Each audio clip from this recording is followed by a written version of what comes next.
Hello, my friends. This is Andy at the Andy Falco Show, coming to you live from Brea, California. I decided not to play my normal music coming in. It just didn't seem appropriate for some reason. It's a very difficult discussion that we're going to have today, and I thought it was necessary. If I'm going to come on and do shows that are, I hope they're interesting or they are current. Sometimes you just got to come on, even with the most uncomfortable topic, and chat it out just a little bit. And again, much of this coming from my perspective. And although my assistant doesn't like it when I do this, I sometimes have to lay out my history of what I've done in the past. That way it makes sense and gives a little bit of a foundation so that you understand I'm not just making stuff up. And I didn't, read some blog or something to get my opinion. That quite often my opinion has to do with my experiences in life, in law enforcement, as an expert witness in use of force cases all over the United States and Canada. I've testified in federal court and state court in just about every state other than Alaska. And I'm sure there's a couple others I can't think of what they are, but I think pretty much almost every state that I've been in and testified, including Hawaii. So it's important to kind of lay that foundation. So I may have to do that from time to time. What I want you to do, though, is I need you and want you to comment. Just say something. Say hi, disagree with me, or support something that I may say, or just give your opinion on one matter or another. And I don't mind counter opinions at all. As a matter of fact, I look forward to them. So we're going to go ahead and jump into a couple of things. But I wanted to make sure and talk about some sponsorships at some point. We all need to get paid at some point. So I have today's CBD oil. That is my company name for the company of Vaseo. So I am a representative of a company called Vaseo that makes CBD1. It has liposome technology. Vaseo is one of the top 50 healthcare companies in the world, and they make a great CBD product. And so if you are looking for a great CBD product that has one of the only patented formulations with a delivery system actually getting the nutrients in your body of the CBD, then you want to look to CBD1 by Vaseo. You'll get there by going to todayscbdoil.com. Vaseo has some other products that are not CBD that are found on a separate website because of the controversy sometimes found with CBD. And you want to go to Vaseo, todaysvaseo.com. That's where you get some great vitamins, V3 that I drink every day. I take Core Complete vitamins every day. I've never felt healthier and happier in my entire life. I used to have PTSD. You have no idea, anxiety attacks and depression, all that kind of stuff that were just killing me, plus pain and discomfort in my shoulder and my neck that coincidentally, I'm not saying it cured. I can't, because I can't tell you that. I said coincidentally, since I've been taking CBD and taking all the other Vaseo products, I literally have not felt healthier in my entire life. And so those are the two main things I want to make sure and share with you, that if you're looking for those kinds of products, then that's where you go. todayscbdoil.com and todaysvaseo.com. All right. So let's get to the subject matter. I'm going to say hi to a couple people. Jerry Litt had put a little post in there about that there's looting happening now in Minneapolis, Minnesota. Man, it's just a mess over there. Want to hear your perspective. Thank you, Eric. I appreciate that. And Susan Ordona, nice to see you. Man, she's killing it in the business and the book. If you need help writing a book, you need to contact Susan Ordona. All right. So let's let's ask the first question. The first question on everybody's mind, it actually is the title of the show, is that, well, kind of, was George Floyd murdered by a racist cop? Now, before I answer that question, I have to talk about a few other things that are super important, I think, when we look at this question, because I don't know that it's that simple of a question. There's a lot of other things that are going on right now that may or may not make this question, I don't want to say relevant. It is irrelevant. It is a relevant question. It's just that it makes it so tough to answer. I obviously have to tell you that I'm not I'm not African American, but I have been a police officer for 21 years. I've testified in court cases as an expert witness in use of force cases where Black Americans have been bitten by police dogs and whatnot, Hispanic, right, and Caucasian, right, and I look at every case separately, and I don't. I don't really look at it as whether it's a white cop or a Mexican cop or a black cop as the cop that's accused of maybe being too harsh with their use of force. I don't look at it as a race thing. I mean, and I know what you're going to say. You're going to say, well, that's racist. I know, I've heard the attacks, but you got to really look at, there's a whole bunch of other things you got to look at, because it isn't simply what you see on a 5-minute video, a 10-second video, a half-hour video. It really, that video, which has very little audio. In this case, you could hear George saying that he couldn't breathe, and calling him sir, and you saw that. But it can be deceptive. I'm not saying it is. I'm just telling you it can be deceptive. And I'm going to go through why you can't simply just answer that question, just say yes or no, as people have done, as the news media have done. That is one of my biggest issues with a lot of these things, that they just fuel. They're one of the reasons why this gets fueled to such a high pitch that causes all the stuff that's going on over in Minnesota. And so we need to talk about a few other things in relationship to this question. And I'll come back to this question, I promise you. All right. There's some other stuff happening in our world, that's going on over the last 3.5 years, almost 4 years. And that is that, as I've already heard it, I've heard it on 5 or 6 news shows. And it really is the craziest thing, that we've been given this narrative, depending on what station you're listening to and paying attention to, that all of this racism that's occurring, all of this so-called racism that is occurring. Again, I'm not saying anything about this case that I'm talking about right now, but the overall blanket statement that the racism in America is because of Donald Trump.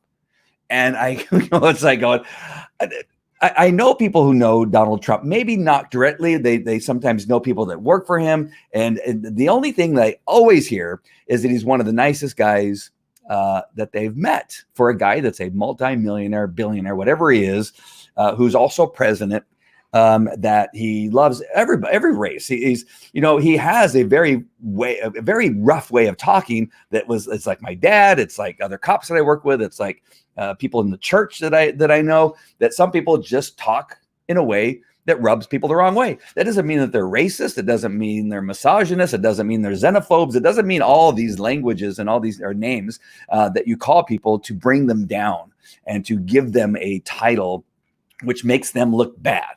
Right. I have yet in any of the posts at Twitter or Facebook or wherever I've commented to somebody's claim that Donald Trump is racist. Show me the clip. Show me where he was racist. Let me bring up. Oh man, I got distracted and didn't bring this up. Hold on, I got to click on something first, and then I'll bring it up on the screen. I want to talk about the definition of racism as it is in a dictionary. And I know that isn't how it's often used, but I'm going to bring up the definition here, and I just want to read it.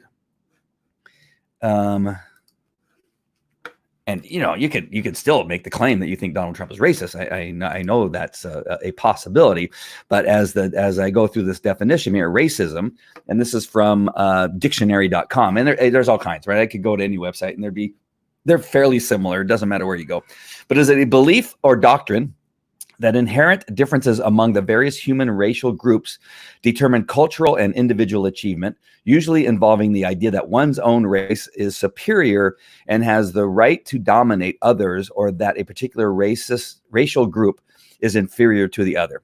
Number 2, a policy system of government, etc., based upon or fostering such a doctrine, discrimination, hatred or intolerance of another race or other races. All right. So with that in mind, I mean, that is a fairly clear statement that the person or the organization or the governmental body has to feel superior over other races.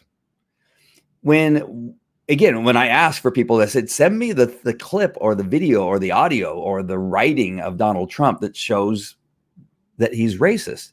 They don't come up with that. They say, well, he doesn't like immigrants. He's never said his wife is an immigrant, for God's sake. There's nothing that he's ever said that he's ever against immigrants. Now, illegal immigrants that have committed crimes, yes, but it is the media and the liberals and this is an honest statement because this is the way that it works, is that they give Donald Trump these titles so that they can get repeated over and over again, so that you can demonize him to make him a horrible person. I just don't believe it. Can he say horrible things from time to time that it even makes me like, oh, yeah, Donald, why'd you say that? Mr. President, I'm sorry, why'd you say that? Right? Yes, but my point in saying all this is really what has happened is the media and the liberal Democrats that are in leadership have created this racism narrative, not Donald Trump. Really, it is the truth, because they're the ones who repeat it over and over again. They're the ones who write it in Twitter posts. They're the ones who write it in Facebook posts, and you'll see it. Bernie Sanders, he cannot say anything about the president without saying that he's a racist, the most dangerous man on the planet, and whatever else he says. He says a whole bunch of things every time. He has no new statement. All right. So this is one of the bigger problems I think we need to address that is causing, the explosion when we see something as horrible as what we saw with George Floyd with a white cop's knee on his neck. Okay, I'm trying to separate these two things. So I'm going to get to that video and to what is going on about whether it's racist or not. Is it horrible? Yes. Do I think the cop did the wrong thing? Based on what I see in the video so far, it looks horrible, and he did the wrong thing. All right. Can we say that it is racist? I'm gonna try to get to that, answer that question, because again, there's a lot more to it. Of course, there's a white cop and a black man with a knee in his neck, on his neck, that is handcuffed and appears to be not fighting. Yes, that for sure is what we see on the video. But the racist part is the thing that I'm trying to address. All right. So I hope that I've compartmentalized this, and I've laid a foundation with both myself and what my experience is in, and looking at these cases, hundreds of these cases, I'm telling you, and testified in probably 100 or 200 cases on the stand in regard to very similar circumstances. And then we have what the world is right now, based on the narrative, not based on truth, because nobody's been able to show me yet where Donald Trump is racist. But the narrative in the world is that we've created this racist environment, that anything that he says, anything that a Republican says is racist. I just got one the other day that I posted on my Facebook page, right? And I'm called a racist. And that couldn't be further from the truth. I'm called a racist. I've been called a Nazi, and I've gone through all the names that I've been called. Baby killer. I've been called all those things, and I am none of those things, just so you know. All right, let me look at a couple comments here really quick and see what's going on. All right, let's see this. Neuron, and I can't say the last name. Sadly, always a small number of bad apples ruin it for others. I pray for my family and friends and law enforcement that they don't abuse the power they have. I pray for the safety of law enforcement officers every day and constantly. I understand it's a difficult job, but law enforcement groups need to weed out the bad ones. Yes, I'm going to talk about that. That's a great statement, Neuron. And again, I wish I could say your last name. I'm so sorry. All right, Mary. It's not a race thing. It's a human thing. Very good. Hey, Julie, nice to see you. Oh, that's a nice new picture. That's a new picture of you. 4 white cops and the other 3 watched. Yeah. There's the other problem, which I'm going to talk about too. All right.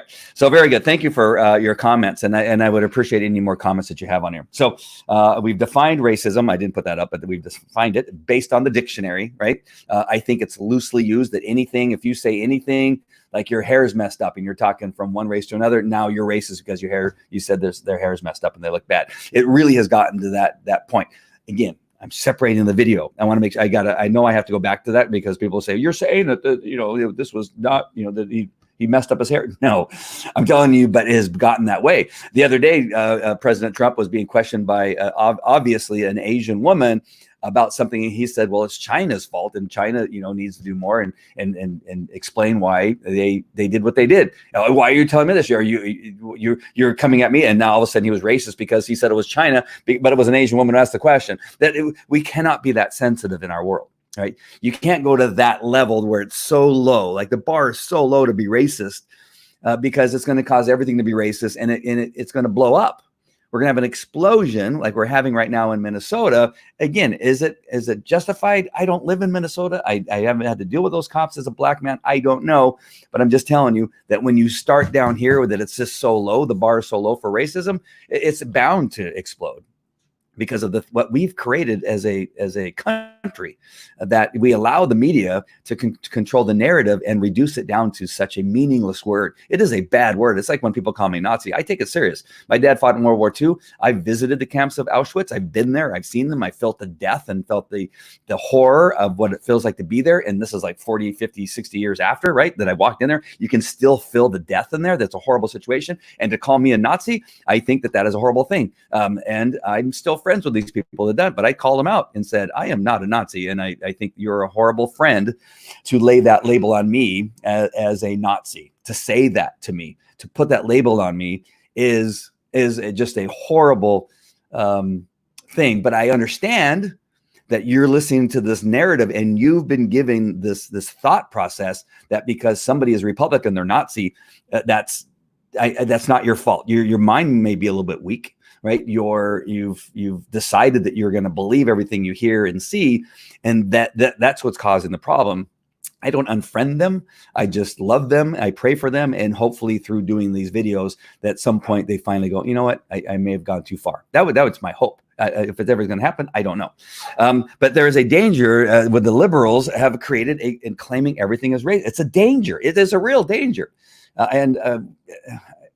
It's so difficult, and I don't understand that is your go-to thing. It's because you have no other argument, right? You have nothing else that you go, okay, well, he did do this positively. He did send these ships to New York and he did, and we did see the curve come down, and it wasn't as bad, as there's not as many deaths as they claim. There's not too many deaths. There's only 100,000 deaths. I know only sounds bad, but I'm telling you, it's not 2 million. So then he's racist. Right? It's like there's nothing else, right? And so you go to the racist thing, and it causes problems, and it goes on. All right, so let's get into the bigger problem. May be video, and this is an argument. When I was a cop, video was just getting started. We didn't have them in our patrol cars. We didn't have them in our bodies, and I was so against it. And it's not because of what you think. I know that the thing is, when I say this, when I talk about it, it's everywhere now. Every patrol car has them. Every officer has a body cam. Wow, I almost couldn't get that out. And so it is out and it is there. But I think it's a problem. It's not always a good thing. Quite often it's better for the cop sometimes that they have video, and they go, oh, thank God I have video, because I didn't say what the guy's saying I said. I didn't do what the guy's saying I did, and I have it on video and it shows. But you have the phones that have cameras that take a particular angle in a video, and only a certain part of it, and that kind of stuff. And it has created problems, and it has created problems for some of the officers that I've gone against in court. And but it may be the video. There's something about having that video out there that has reduced law enforcement to a point where it's very, very hard to work. And has it made things better? I don't know. It may have, but it's also made police work very, very difficult. I have to tell you, and this is the only reason I put this here, because I want to make sure I remember to tell you that sometimes police work is not pretty. It is not pretty. We love it when we see it on television, right? In a movie, when the cop, tackles the bad guy and gives him an elbow to the head. Every cheers. Yay. Yes. Fantastic. Right. Everybody loves it when the good guy wins. And sometimes the bad guy gets hurt and gets bloodied up, right? Everybody's happy about that on a TV show, but God forbid you see that for real, because now the cop is a horrible person for doing what they did. If it's a white cop on a white child molester, I think everybody usually is okay with that, right?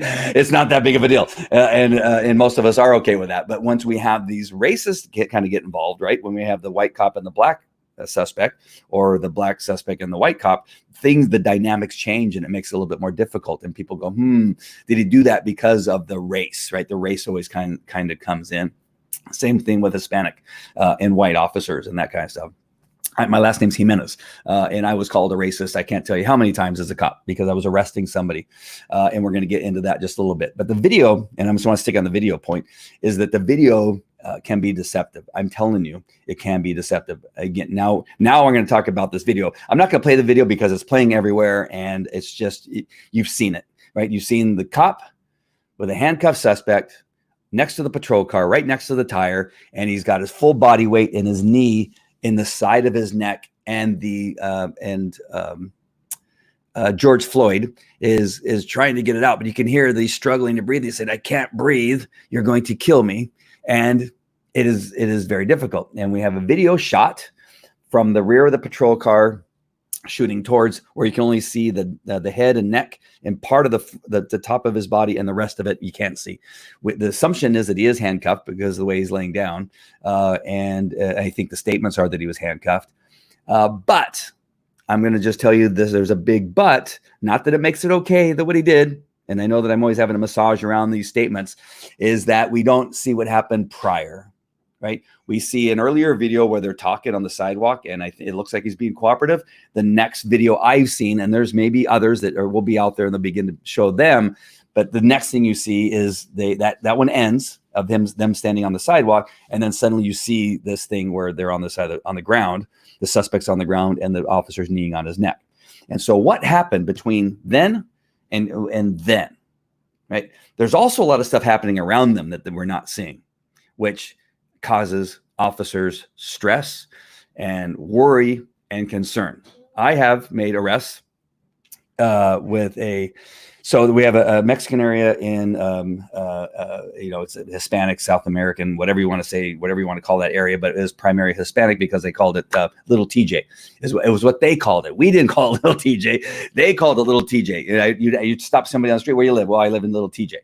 And it was like going to Tijuana, right? You drive into this neighborhood, and then suddenly it was really like you drove into a neighborhood in Tijuana, right? Just, burnt out cars laying around, couches in the alley, chairs, in the middle of the street, and then graffiti everywhere. Back in the day, it was a lot worse than it is now. But it was one of those things, you turn the corner, and it would not be unusual to see a car upside down in the middle of the street. Same thing with another area called Chevy Chase. These two areas were just known as high crime areas and that kind of stuff. And primary Hispanic, you can say, whatever you want to call it, all right? Whatever but it was Hispanic community, and that was one of my beats. And so every call, just about in my entire night, involved a Hispanic. And so then we would say, "What are you picking on us? You're picking on me because I'm Mexican." Well, no, you're a drug dealer in a Mexican area, and that's what I have. I'm picking on you because you are a drug dealer, and that's all we have. You'd get a call. The call would be, "Robbery just occurred at this area, and the suspect is a male Hispanic, blue jeans and a white t-shirt and a black belt with a silver buckle." That was the description, in his 20s, right? And now we're suddenly racist because we're looking for a male Hispanic with blue jeans on, white t-shirt, a black belt, and a silver belt buckle, which 75% of the male Hispanics in that area wore the same thing. And so it is very difficult, right? When you're being called racist, they go, "I'm not right. This is where I work. I work in a primary Hispanic area." Same thing happens on the west end of Anaheim, where there is a large African-American population, that you're dealing mostly with African-Americans, right? Then you're downtown Anaheim, mostly Hispanics. And sometimes out in the west end or the south end of Anaheim, you've got some Asian populations and that kind of stuff. That's just the way it is. So working in these areas, I'm sorry, I'm going to bring this down, is what you need to know about being a police officer, that we often work in areas where we are the only kind of white person. I'm half white, Caucasian, not even half Hispanic. It's somewhere in the neighborhood of like 30%. I forgot what it was. I got one of those DNA things done. But my last name is Jimenez. My family says Jimenez, by the way. They've said Jimenez my entire life. So I had to learn how to say Jimenez because I never knew it to be Jimenez and never said it to be Jimenez until later on in life. And so I had to begin to say Jimenez, but I would often forget and say Jimenez. So very difficult working in these areas because I didn't speak Spanish. I was essentially a white guy working in these areas and being called racist. And it's not that easy because you are being called names all the time because you're spending a lot of time in those areas. They write your badge number on the wall. And when they do that, then that's kind of a hit. Anybody that kills you with that badge number, it gets rewarded in the communities that you work in these areas. And so once your badge number is written on a wall, that could be a sign that you've got to watch yourself because they're going to be after you and take you out. And so going in those areas every day, work in those areas, you can, and I'm going to get to my final point, you can get a little insensitive to that area of people, not the race itself, right? When you go in that area, you're hit with so much stuff. They throw rocks at you and bottles and you just do it and you just live knowing that that's going to happen. And so usually going with 2 or 3 officers, but you have to know that when these officers, especially when they're of the opposite race, whites in a primary Black neighborhood, whites in a primary Hispanic neighborhood, it can be touch and go. Now, it really is important for the cop to do the best job possible to endear himself to the people in that community. And that is possible, but not many cops do really well at that. I just so happened that I was able to do it. I think in most cases, I was able to come in for the people that knew me, knew I was a decent dude who gave people a chance and was not heavy-handed and give people a break. When you pull them over for a traffic violation, you let them go. And so there's a way as you begin to become a part of a community as the law enforcement officer for that community that you need to be cognizant of how people feel about you and what it is you're doing to cause people to think you're racist or to think that you are heavy-handed just because of their race. And so there's where some police officers fail and others succeed. All right. So we don't know, back to our video, what this officer's history is in this neighborhood. He could be one of those officers that gets so tired of working in a neighborhood like that and looks at everybody as a criminal in that area. And you're starting to get in the area of not only lack of tolerance for that community, but you are getting in the area of being racist. It can make you racist when you work in an area like that, where you're getting nothing but assaulted by the other race every day that you work. We work 12 to 14 hour shifts, and you're spending that many hours primarily working in an area where you are looked at as an evil, horrible person every time you go in there, and it's difficult and not easy. And that is your job on a daily basis. I'm not saying that that's right. Okay, because I'm going to get to the second part here in just 1 second. I'm just telling you that it builds up over time. And then when you get pushed and when you get spit on, when you get elbowed, when you're trying to arrest somebody, it causes you to lose your cool. And it could be based on race. It can be based on, this is like, you've had it. I've had it with these people in this community throwing stuff at me, spitting on me. And this guy pissed me off. And now I just went a little too far and he died. And I use that as an example, not saying that he just did this thing. No, I'm not saying that. It's a horrible thing that this guy died, but you can get pushed over days and days and days. This shouldn't just happen like out of the blue, right? This is days and days and days, 5 years, 6 years, 10 years, 20 years working in the same area. It begins to get very difficult. All right, let me get to some of these comments and see where we're at now, because I'm feeling that I could be losing some of you. Let's see. No, ooh, wow, there's a lot of comments. Yeah, so let's see where we're at here. All right. Yes, when I'm denied a job because I'm a 64-year-old white guy, it's never a problem. Right. All right. It's really too bad. We go to Minneapolis quite often. Yeah. No matter what happened before the recording, if it was your family member with a knee on their neck, would it be okay? No. I don't know what that has to do with anything. But okay. The whole thing was messed up. No one should be treated like that. Don't care about race. Right. Okay. No, I'm not sure what no is. It's awful. That is not okay. Okay. Right.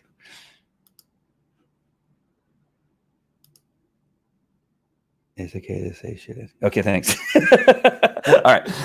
So I've laid out that foundation. You have officers. Okay, I'm not done with this yet. And so you have officers that are coming in. They're working these high crime areas that quite often have a large community, either Black or Hispanic. This is just the way that our community is. I'm telling you, as a police officer, when we go to the city that you work, you have communities of Hispanics, of Asians, of Blacks, of whites, and then we have Anaheim Hills, which is full of rich people that we quite often had even more horrific crimes. The richer you get, the more horrific the crimes, the more horrific the murder, strangely enough.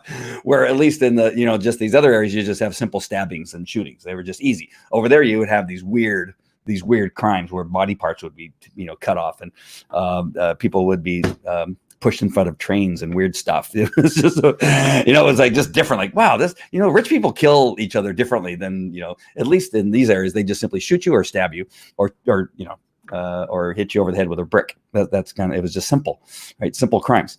All right. So did the officer snap? It's possible. And the only reason I wanted to bring that up is because it is possible that whatever was going on in the day, again, I don't know what these comments are that it makes it okay. I never said it's okay. And see how it is. You see, that was my point earlier when I was saying, okay, you have to make sure, I have to make sure and try to separate when I'm talking about a statement that I'm not talking about this video. It's so silly for people that they're so sensitive. That you take, they're just waiting. These are the guys that are, interviewing Trump, is that they're just trying to keep asking questions and they just wait for him to say something that they, I think he was being racist there, and they jump all over it. It doesn't make it okay. I never said it was going to be okay. Listen, you got the video. You see the knee on the thing. I'm telling you, I'm trying to lay a foundation. This is what we do in court. We lay a foundation so that we get to the end result, which I'm going to answer the question at the end. So calm down. All right. So did the officer snap? There's a lot of things that go on during a day. Again, you have officers that are human beings, right? We want to say that on this day, this officer was having a perfect day and he ate well. He went to the gym and worked out some of the frustrations that he may be having in his life. And he went to work as happy as a lark. He's a racist, though.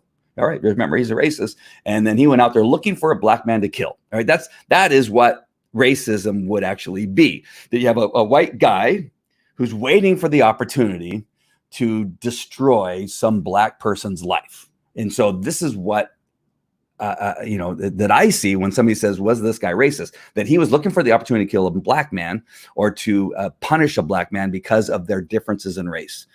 I don't know. Right? I don't know the guy. How is it that you can answer these questions that people say he's racist? He went there to murder the black guy, and so he should be in jail. Murder means that he went there intending to kill a human life, right? That's what murder is, that you have a prior thought that you're going to go there and kill somebody. And that is what murder is. And so people are saying he should be arrested for murder. Okay. Well, did he go there? Did he wake up that morning, go to that place, intentionally look for somebody that was committing a fraud? I think that was the original call, was some type of fraud that was being committed. And then his intention was to kill the man. The intent was to kill him. I don't see that, right? I don't see that yet. Right? Did he write a dossier? Did he write something ahead of time? Today, I'm going to kill a black man, and I'm going to go to work, and I'm going to find one I'm going to kill. I don't care how, if I don't care if it's for a parking ticket, I don't care if it's for robbery. I'm going to go there, and I'm going to kill somebody. That's what murder is, right? The intention of killing somebody. Now, did he snap and commit manslaughter? I think that's a high possibility based on him not getting off his neck for such a long period of time. It makes no sense based on the angle that I saw. And based on what very little information I have leading up to this point, it makes no sense based on the little information that I have at this point of why he thought it was okay to have his knee on the back of his neck and hear the guy say, I can't breathe. And not only him, nor the officers that were around him, the other three officers that did nothing to say, hey, Jim Bob, you need to get off his neck. The guy can't breathe. Right? Nobody thought that was necessary. Again, there's a lot of activity going around outside and it's very loud. Did the other officers not hear the guy? I don't know. These are things that need to be answered for us to make a decision whether this officer, committed some type of manslaughter, used his knee to purposefully kill him, which is, again, that's going to be very hard to prove, and that the other three officers helped him do it, right? These are very, very difficult questions in a court of law. And I'm going to come to reason why I think this is important for you to know also. All right. So did he commit murder? I don't think so. Manslaughter, maybe. And did the other three officers help him? I don't know. I don't know what they heard. We don't know what they saw from the position they were in, but none of them stopped him. We know that for sure. And so maybe did they deserve to be fired? I'm going to tell you that there's a good chance that some of these cops can get their jobs back, just so you know. And it's going to cause a greater uproar. I'm just going to tell you right now that there's a chance that some of these officers get their job back, and it's going to cause more problems than if they would have waited and got more information before they did that. All right. So last thing here, another problem is the reduced requirements to become a police officer. So here is what somebody I think brought up in one of the comments, is that over the years, at least my experience is, I'm not sure if they brought them back because I haven't been through a testing or helped anybody go through testing. I've not heard, but as I was a police officer coming through, it was very difficult to get hired. I mean, it was nearly impossible. I mean, you couldn't smoke pot. You couldn't be around drugs. You had to have a very clean background. You went through a psychiatrist, testing to test your psych. I went through 3 polygraphs with the same department because they didn't believe me that I told the truth the first time. They believed me the second time, and they go, okay, well, I guess he's telling the truth. And so I went through 3 polygraphs. And it was horrific. It was a very long, arduous way of getting hired. And then you had to go through the academy, and you had to do everything. We would wake up. I'd wake up at 4 o'clock in the morning, go to the academy all day, and we wouldn't get out of the academy sometimes till 9 o'clock at night, 10 o'clock at night. Then we'd have 4 reports we'd have to write and be back in the academy back by 6 o'clock a.m. We'd sleep an hour. And this went on for 6 months, right? And so it was very, very difficult. People didn't graduate. We started with 50, graduated with 30, I think. And it was very difficult to become a cop. You had to go through a lot. They put you through hell to get through the academy. And then you go through a field training officer where you're with 4 or 5, I can't remember now, maybe 4 different officers who evaluate you every day. And then if you mess up at all, they can fire you. And then you have a year of probation that you do anything wrong, then you get fired. All right, you can get fired in that first year. After that year, it's much harder to get fired. You have to do something really, really bad in order to get fired. So all that process, it's about a year, a little bit over a year, that when you get hired to your off probation, that you can get fired for anything. And it was hard, right, to stay on the job. Many people did not make it. I happen to make it, right? And so that's the way it used to be. Then, as I became an instructor at the academy, it was like going to a summer camp. What? Like, what happened to the yelling? Oh, we can't yell at people anymore. What do you mean you can't yell at people anymore? No, we can't call them names. We can't say anything to them. It's like school. They got to come in and go to school. What? And then, the women have a 4-foot wall they have to go over, whatever it was, 5-foot wall, maybe higher. Any woman cop who's on here, you may be saying, well, no, it was. No, I'm telling you, at least the academy, they had 1 wall for the women, 1 wall for the men. And I go, well, that's not how it works on the street. The wall doesn't lower because it's a female guy. It stays at that 6-foot height, right? You know that, right? And they still have to wear all the stuff, like the belt, the chest protector, the bullet protector, and all the other stuff, bullet protector, the bulletproof vest, resistant vest, I'm sorry. And then all the other stuff that we have to carry, right? But they reduced the requirements. It was much easier to get hired. They had to hire a certain amount of people from different demographics, and they had to lower the testing so that more people could pass because people were having difficulty passing. And it just became a place where people would be able to be cops. And that's, one of the problems. I've seen it all over the United States. Again, I've testified in other states and other countries, and you see an officer on the stand who can't put together a sentence. Literally cannot put together a sentence. He's asked a question. So, officer, what can you explain to us what was going on, as you responded to this call? Well, you want me to start from when I got in the patrol car? Well, when you got the call, when you got the call, what did you do? Well, I drove to the call. Okay. What happened after the call? Literally, I'm sitting there listening to testimony. I go, frick. And then you have to read the reports, right? You read the reports, and they look like my, Facebook postings, right? And you go, really? Nobody reviewed this? Because what happens is a law enforcement, you write the report and you give it to a sergeant who also reads it. And then he tells you, hey, you have all these errors. You need to go fix them. He fixes them and comes back. And a procedure. So there's 2 people that have to read that report before it gets signed, and then gets to the detective and then ends up in the courtroom. And I'm reading this thing like, who did my 4-year-old son write this thing? It makes no sense. You got all kind of grammatical problems. Like I can't even say the word. You don't have words are misspelled. And then you can see him on the stand and you just say to yourself, how did he get hired as a police officer? And so you're going to say to me, well, does he have to speak English? And does he have to be able to write the English language in order to be a cop? To be a good cop? Well, maybe not. But it kind of tells you that standard should have been upheld. right? And it can be a little bit more difficult. So I'm telling you that in these states, not necessarily always California, but in these states, the hiring standards have been greatly reduced. Now, education may be increased, right? Sometimes now you have to come in with a bachelor's degree and that kind of stuff to get hired with certain departments. That's in California, but it's not across the board in other states. It's not. There's some cities like, in states where, their hiring requirements are higher in the sense of education, but that doesn't mean you have the smarts to work the street and know what to do when you're being shot at or being punched or having stuff thrown at you, and being spit on while you're trying to make an arrest, or you're getting elbowed when you're trying to arrest somebody. And that there's a lot more to it than just being able to write a report. All right, so that can be an issue. The hiring and training standards are definitely not what they used to be and should be. Thank you, Amy. Yeah, I'm telling you, this is not a secret. And I know that some people that are cops now are going, no, yeah. I'm telling you, I've worked in the academy for many, many years. I've taught in the police academy, and I listened to the testimony of many an officer who just is really as dumb as rocks, literally as dumb as rocks. And I'm just telling you, that is just the way it is. So that is another problem. All right. So, and I know this may be more than what you wanted to get out of this. You just want to know if it's racist or not. But I'm telling you, there's other problems that we're having to deal with. If it's not maybe necessarily just race. We have some stupid cops out there that cannot make a decision, and they should not be on the street. That is, I think, some of the bigger issues that we're having right now is that we have so many problems happening because we have officers that should not be on the street.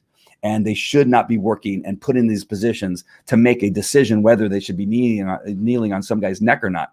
That it may not be related to race. It may be related to the stupidity of the police officer. The next thing I want to talk about really quick is that there's a problem with lack of supervision. This is one of the areas that I hit most when I'm investigating wrongdoing by a police officer.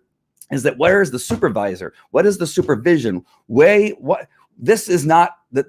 In like any case, like even in you as a driver, I would bet that many of you watching right now have sped more than once, have rolled through a red light more than once, have accidentally run a red light more than once, right? Or done something even more, but you've never been caught. You've never been caught. And so what happens is you begin to now roll through a couple more stop signs because really, who's watching? I'm riding in the diamond lane all the time with only one person. I never get caught. When I finally get caught, it'll make up for all the 10 or 15 times that I've been in the diamond lane, right? And that's the way the thing is. As law enforcement officers, if you are not supervising these men and women on a daily basis that are going to work and dealing with this stuff all the time and being challenged by the ability to do the job well, because sometimes they just simply want to shortcut it. That's one of the biggest problems that are happening now. And they begin to handle people a lot more rough because they're getting tired of dealing with the same people every freaking day who commit the same crimes every day, especially with domestic violence. You're going to the same homes all the time. And the woman will not leave, and she keeps going back to her husband, and she gets beat for the 10th time, and you've taken the guy to jail, and you're tired of taking this guy to jail, and you're tired of the criminal system letting him out, right? And it gets frustrating, and you're going back and forth every time, and there is a problem that's going to appear if you don't have supervision who's keeping an eye on their police officers and checking on them and seeing how they're doing. I've worked for a supervision who did not care, who lived in the city, who when they would go into service, they would go home and hang out and wait to be called, because most supervisors at the time that I was a cop only showed up at calls if you asked them to or you really, really needed them to be there. They were more or less kind of out there and really tried not to be involved in anything, because once you made sergeant, it was great to be able to go home, spend most of the time at home, hanging out, watching television, especially if you lived in the city, until you were really needed. That's just really how life was. We all knew it. It wasn't that big of a deal. And then on occasion, you'd get a homicide or something like that. And they say, you know what, I need a supervisor out here because I need to decide whether to rope off 2 blocks or whatever. I had homicides where a supervisor never showed up. That is unheard of today. But you have supervision that's not keeping an eye on their patrol officers, identifying problems as they are arising and pulling them off the street when they need to be pulled off the street. This thing that you see on this video that I'm not playing, I'm telling you, it's not the first time that's happened with this police officer. I can guarantee it. There may not be a video of the other times. There may not be a report from anybody that filed a complaint, because sometimes you go file a complaint and it never makes it anywhere, right? It just gets thrown in the trash. But this isn't the first time. And there's a supervisor who knows. There's a supervisor who knows that this guy had a propensity possibly of doing crap like this on a regular basis. Maybe not as bad, maybe not to where somebody died, but on this moment, the guy died. And if a supervisor would have been supervising this officer and being aware of what was going on with him, with his home life, right? Asking him, hey, how's your home life? Oh, I'm going through divorce. It's not good. One of my kids is sick and we're not sure if he's going to make it. Somebody died recently. I'm having an issue with this other officer in my beat, and we're get at it all the time. We hate each other. We hate it when the other guy shows up on my calls. It's miserable. He's a jerk. He often causes problems when he's on calls. And so these are the things supervisors are in charge of. Contacting the officer, say, hey, I've noticed you've had a couple of use of force reports that you've had to fill out lately. It seems like that's a lot of use of, normally you don't have use of force calls or incidents. What's going on, right? Asking these questions and identifying and say, let's pull you off the street for a couple days, go visit the department psychologist, and let's just see if there's an issue. I know that you're maybe offended that I'm telling you need to do that, but this is kind of the protocol that needs to be happening. Lack of supervision is one of the biggest problems for some of these things that happen. In the cases that I had, that's one of the first things I identify. Where was the supervisor when all this stuff was happening? Because we often get a backlog of other stuff that's in this officer's history and say, at what point did they not think it would have been appropriate to pull this guy off the street?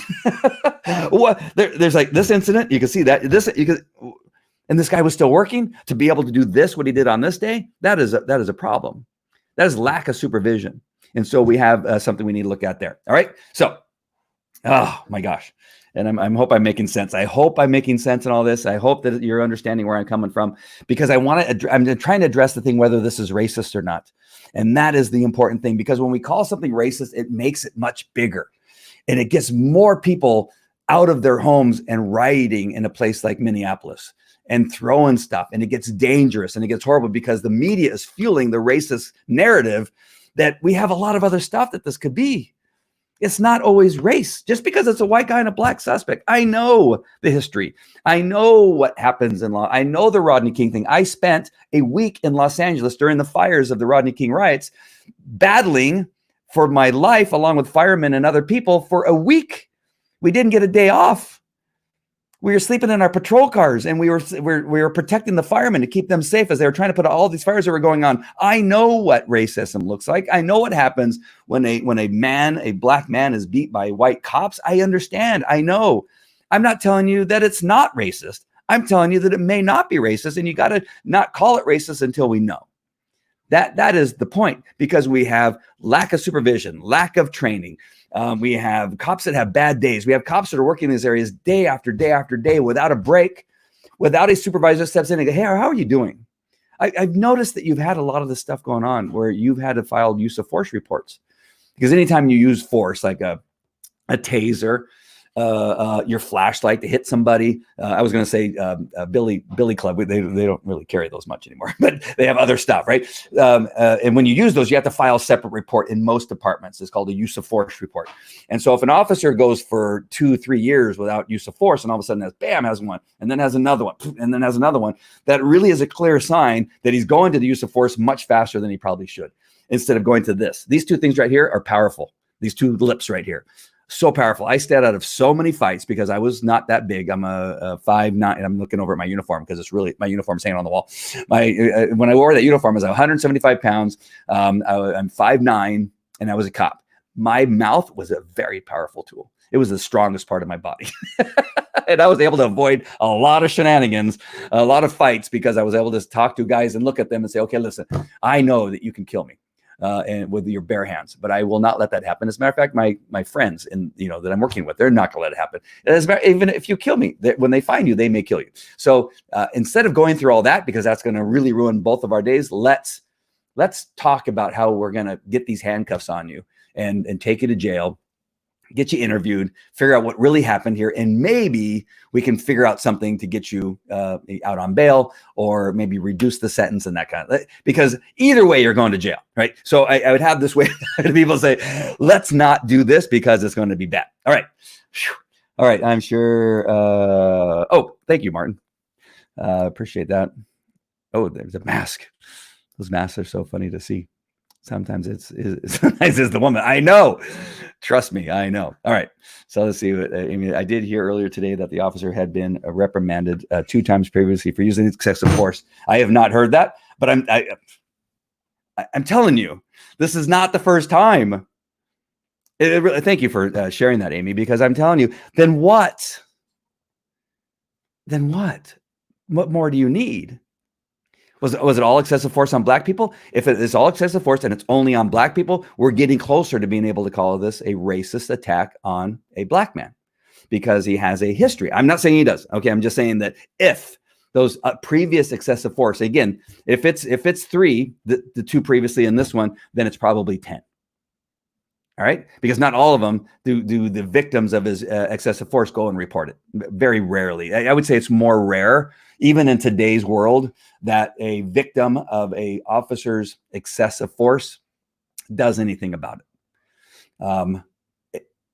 I would say that it's fewer than it is more. All right, and so thank you, Amy, for sharing that, because again, I just want to share that. Where is the supervisor? Why is he still working the streets and put in this position to where this can happen? Why is he in the area that's causing a problem? I had a friend, and I'm gonna answer that question, one more time. I think I've answered it for you, but I had a friend who he told me this as a police officer in another city here in Southern California, who told me that he could not go on calls that involved black people. This is his words to me, that they physically made him sick. This is his words to me. All right. Not Mexicans. He's fine with them. Not Asians. He was fine with them. Not other white people. Fine with them. But anytime he went to a call where there were black people, he got physically sick. And then after the call, sometimes would have to throw up. That was what he told me. Right. I was a 24-year-old, 23-year-old police officer, 24, I think, when he was telling me this. And I was dumbfounded. Like, well, then what do you do? He goes, I just try to work the Mexican areas. And at the time, and I was still trying to figure things out. Like, well, who do I tell? What do I, you could have, if he would have killed a black person, if they found out that I knew what he told me, then I probably would have been liable for something that he had done, because I knew and I could have stopped it, right? I could have said something as a 24-year-old cop. And I think about that often when these things come up. I think about, gosh, I knew this guy. I'm not going to say his name, but I knew this guy. This is a real story, who told me that he physically got ill, and sometimes he would lose it. Like he would black out. He couldn't remember what would happen on the call. So it was difficult for him to write reports. So he went to a supervision and said, hey, I can't go to black areas. I can only go to Mexican areas. And you have to make sure that I don't get calls to go to black areas. And he continued to work. You can't guarantee that you're not going to run into a black person as a police officer. You can't guarantee that. And he never, it took a while, but eventually he got retired on stress. Some other stuff happened and he got retired on stress and then began to do some other business. But that is a problem. Now, is that racist? I don't know. It's trauma. Is it right? No, it's not right. But why is he still working? That's the bigger question. Is he racist?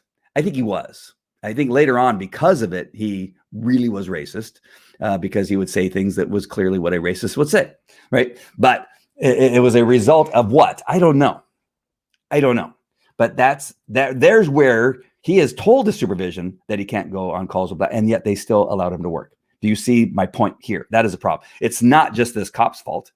It's not just those other 3 officers are there. There's supervision that are responsible for this too. The hiring process, the supervision when this was happening, and what ended up happening on that day. It could have been avoided if there was 2 previous incidents of excessive use of force. And when we use excessive use of force, that's meaning that he was probably disciplined, if that is the case.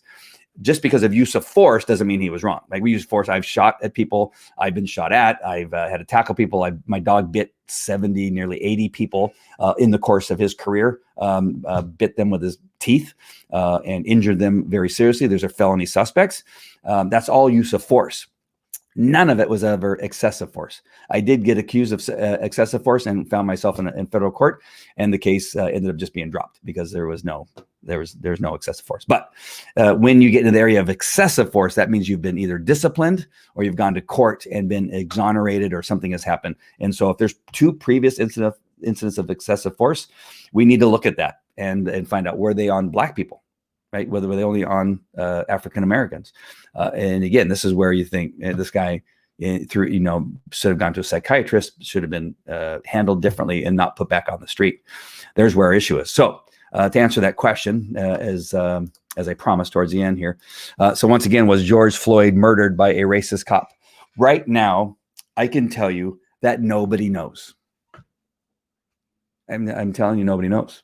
Is it okay? No. Is it okay that he kneeled on that guy's neck and on George Floyd's neck and killed him? It is not okay.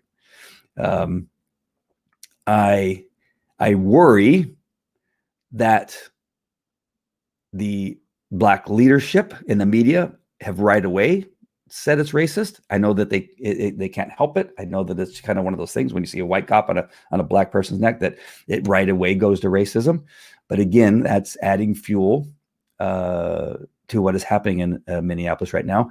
It would be better, and it's not going to happen, but it would be better to say, hey, like, we don't know if this is racist yet. I know what it looks like, but we don't know until we know more information. This just happened. We don't have all the other camera angles, and we need to look at all the information. Does it look bad? It looks horrible. Is this cop probably guilty for manslaughter? I would say probably, and he's probably going to go to trial. All the evidence is going to have to be looked at.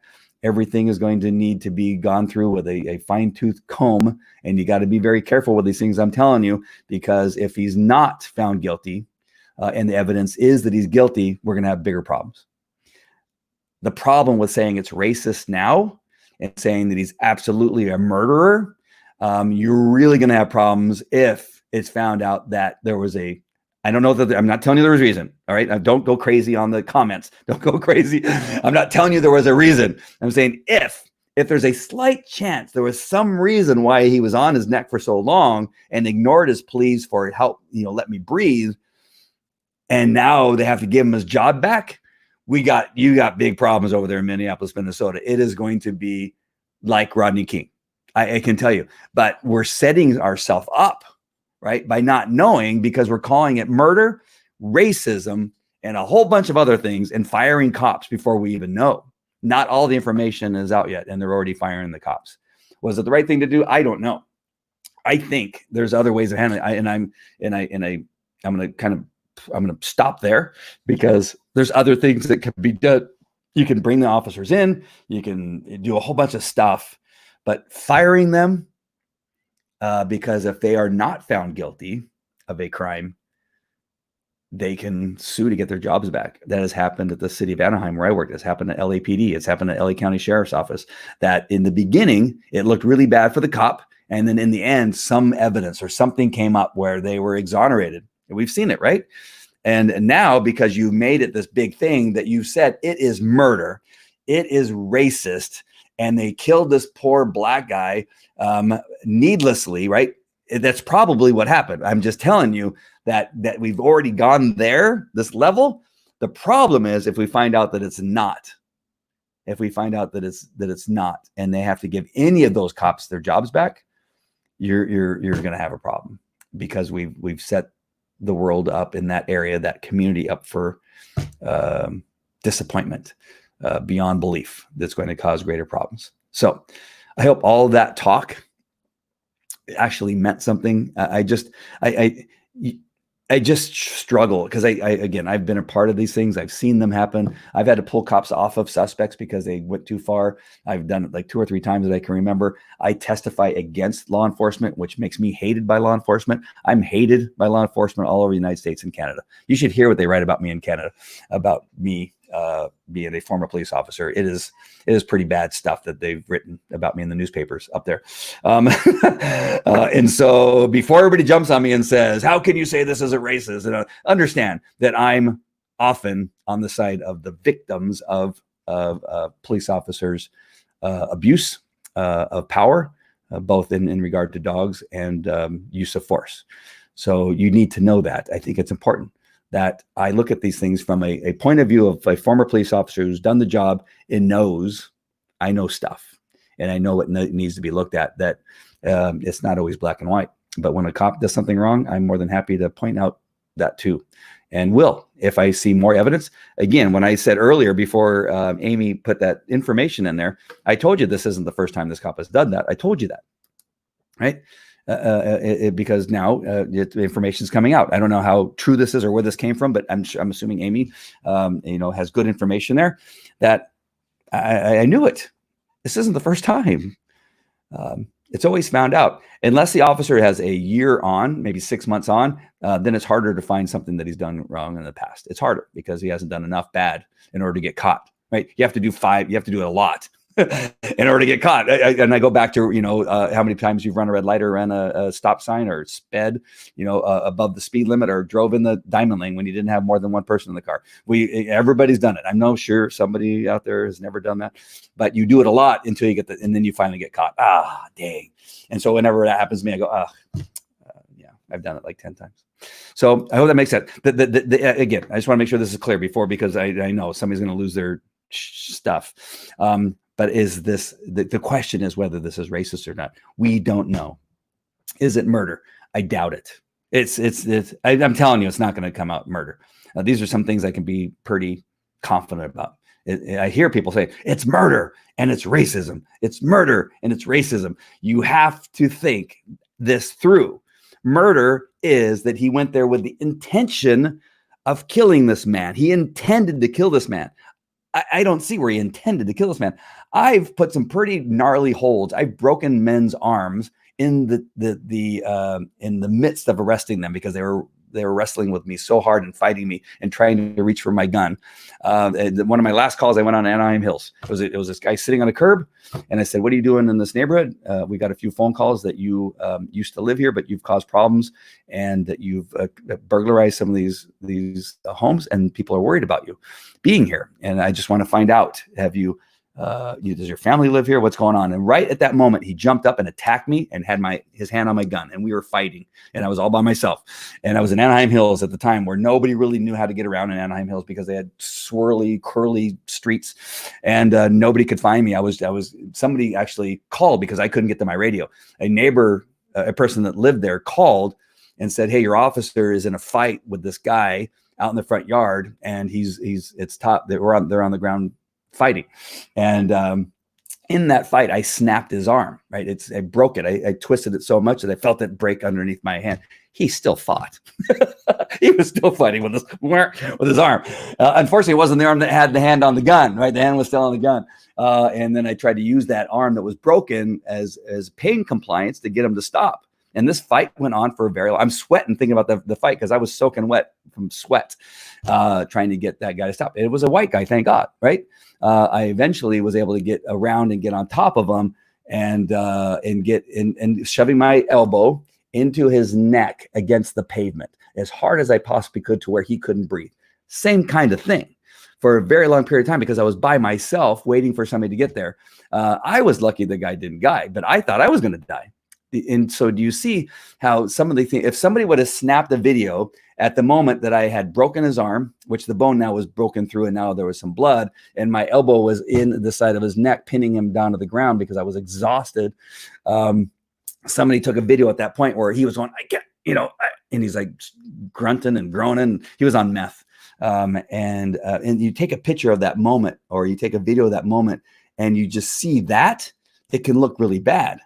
But you don't know that he had his hand on my gun and I couldn't get it off. I had to break his other arm, to get him to at least to start to let go, lose his grip on my pain compliance that was broken until the bone stuck out of the skin. That's what I talked about earlier when police work isn't pretty. That if you take a video of that, it looks really bad. But I thought I was going to die on that day. I had a 6-year-old daughter at the time. It was Father's Day. I'll never forget it. It was in the middle of the day. I was working on Father's Day with a 6-year-old daughter going through a divorce. And this guy attacked me. It was a really bad day to attack me. I was really angry.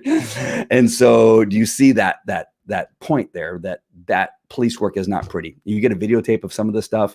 And although you might like to see it on movies and television shows, you may not like some of the stuff that has to be done in order to arrest somebody. The way that we have to talk to people, our language that we use when we talk to people can be very, very offensive. But that's how certain people in that 1% of our society, that's the only way they talk. That's the only way that you can communicate with them. Because if you go to them and say, hi, my name's Officer Johnny, and I just want to know why you're robbing this place with a gun. It's not. This is not good, and I think I might have to take it. Right, you go there talking like that, it's not going to go well, right? You have to come at them with a way that's going to show them that you understand them and that they need to not fight, or else they're going to die. So I'm going to effing kill you if you move. You are going to effing die. Right, in these words that we use, and I'm kind of being nice. You should actually hear what we have to say sometimes to get somebody to comply. Right, we're not going to say, "Please, sir, can you please drop the gun so that I won't harm you? I will try to shoot for your right hand." No, you have to kind of get to the point. And so there's some aspects of law enforcement that aren't pretty, and so these things can be very difficult and not easy. So one more time, just to make sure that, because I know people jump on at the last minute, was George Floyd murdered by a racist cop? I don't know. He was not murdered. I'd be so shocked and surprised. They may try to press in California be 187. What 187 PC is very specific, and there has to be the intent to kill somebody. It has to be there for that to be a murder. Everything else is manslaughter. That it happens by accident while committing a something under color of authority, right? If you're injuring somebody under color of authority, and they die, then there's going to be a manslaughter charge that will follow it. But that murder is, again, it gets repeated over again. He murdered him. I doubt very much they're going to be able to prove murder. And was it racist? I don't know. It was a white guy and a black guy. That I do know. But was it racist? Is this man racist? In another post, just really quick, one last thing. And I know I've almost jumped off a couple times here, but you really have to get to know who the cop was. What we may find out, and I doubt it, but it's possible that we can find out that, and I wrote in this post that he could have been like a big brother at the YMCA in the very area that he's working, right? He could be in charge of the youth group for teaching them how to do some type of sport, karate. We do that in the city of Anaheim. A friend of mine, Chuck Knight, and I did Disney Goals. I went to the Hispanic areas. I taught Hispanic children how to play hockey. The only thing they had to do in return is do their schoolwork. And then I would take them to the ice rink and I would teach them how to play hockey. Right. And then people are calling me racist. Right. That doesn't compute. And the same thing, it is possible. I'm not saying it is. It is possible that we can find out that this man, this cop who had a part in probably killed this George Floyd, that he was a big brother in a YMCA in the black neighborhood that he was working. It's possible that a whole bunch of things, that he's a very strong religious man who has other interests, that he's done all he can to help people in this area and has done everything. It would be very difficult to then say that it's racist, because he doesn't have the propensity to believe that that his race is superior over the other race. You can do those things, but and still be racist. I'm not saying that you can't be, but I'm just saying it's going to be much harder to prove if that's who this man is. All right. So I know that this talk right here with us, maybe just helping us, the little circle here that we're talking, it will never probably make its way over to Minneapolis and stop the rioting. That's not my agenda here. It's just impossible. But I'm just telling you that we need to be careful about how often we're calling things racist and the things we're doing, because it may come back to bite them really bad. Again, especially if these guys are exonerated and now they have to give them their jobs back. It's going to be worse. It's going to be worse than what it is now. All right. So I hope this was helpful. Again, I'm not going to play my outro music. Hey, April, nice for you to show. I heard it on the news, so it must be accurate. Right. And thank you, Eric, for joining. And I've been meaning to message you, Eric, a couple times. I saw Designer has some really cool stuff. I saw Paul talking about some of the new features there in Designer. It's time to do another show. All right. So there you go. There is my show. In my opinion, this is not okay. Don't ever think that anything I said leading up to the end there, that I said it's okay. That's not what I said. This is not okay. But we have to learn more. All right. That's it. I'll talk to you later. Thank you all for watching and putting up with my narrative on this particular situation. All right. Take care. Talk to you later. Bye.